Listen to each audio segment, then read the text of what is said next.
Poin YLKI adalah ketika ada program subsidi itu memang harus dipastikan bahwa program itu tepat sasaran, satu itu. Yang kedua, penggunaan NIK atau penggunaan aplikasi lindungi peduli itu kan instrumen untuk memastikan bahwa pemerintah itu juga punya data terkait siapa penerima subsidi minyak goreng. Tapi catatan YLKI adalah apa? Kalau NIK sama aplikasi peduli lindungi itu kan basisnya individual.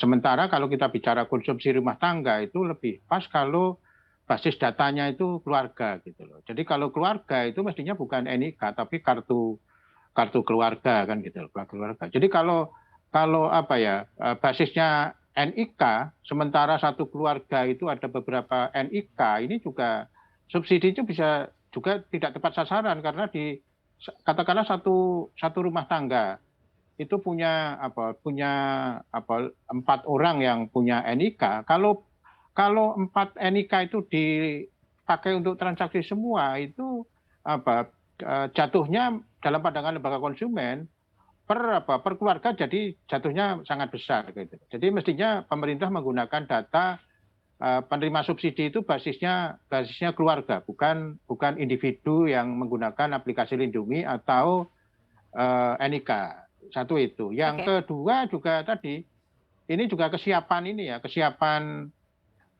titik selling point-nya kan gitu loh. Selling point-nya itu kan cakupan wilayahnya kan cukup besar. Apakah ini juga sudah siap dari sisi distribusi channel-nya gitu.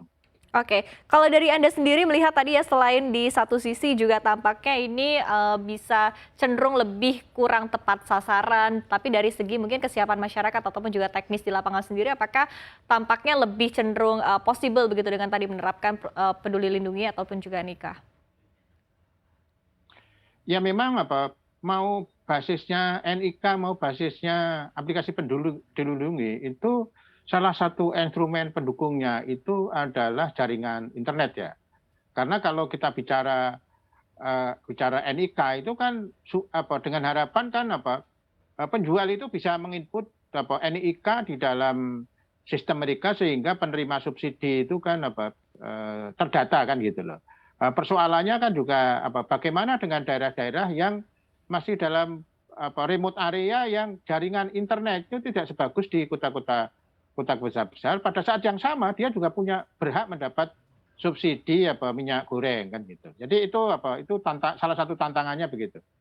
Oke, tapi sejauh ini mungkin Anda sudah berkomunikasi begitu dengan para konsumen, mereka sendiri menanggapinya seperti apa sih Pak? Tadi Anda katakan juga di satu sisi bahwa sebetulnya lebih efektif juga jika menggunakan kartu keluarga karena basisnya adalah keluarga begitu. Tapi dengan konsumen sendiri apa sih yang mereka harapkan? Apakah memang sependapat begitu dengan Anda Pak Daryatmo atau bagaimana?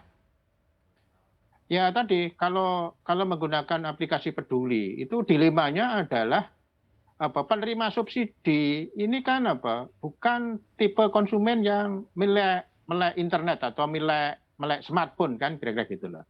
Jadi jadi ini yang jadi masalah jadi masalah ketika jadi gini orang tidak bisa mengakses subsidi gara-gara dia tidak punya smartphone atau kalau punya smartphone juga belum tentu jaringan internetnya bagus. Ini yang sebenarnya tadi ini yang harus diatasi.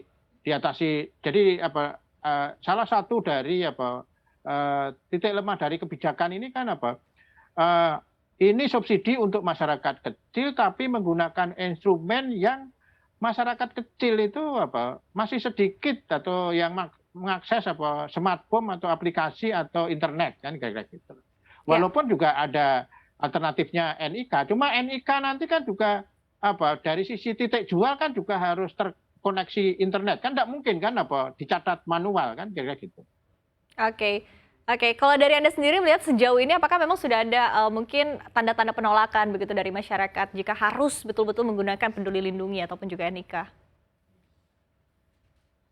Ya sebenarnya lebih ke ini ya ke kejelasan aja, jelasan jadi bahwa satu masyarakat itu bisa mengakses subsidi minyak goreng satu itu. Yang kedua kaitannya dengan ketersediaan. Nah, terus ini kan kaitannya dengan mekanisme administrasi.